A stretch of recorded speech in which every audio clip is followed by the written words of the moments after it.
हथवा मेलिले बाबा पियर जनेउआ खोजे चलले दुलारा दामाद हथवा मेलिनी चाचा पियर जनेउआ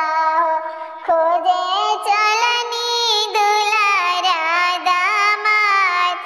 एक बने खोजनी दूसरा बने खोजनी तीसरे में जनक जी के द्वार एक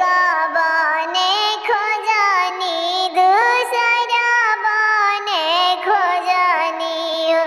तीसरे में जनक जी के द्वार सोने के सिंहासन चढ़ी बैठी राजा दशरथ बाबा के देखी मुस्काई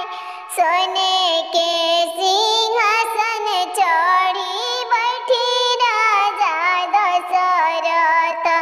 बाबा के देखी के मुस्काई किया तोरे चाहियो अनधन सोनावा किया तो के महल अटार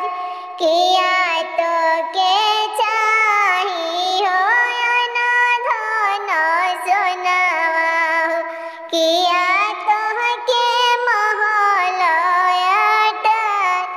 नहीं हमें चाहिए राजा अनधन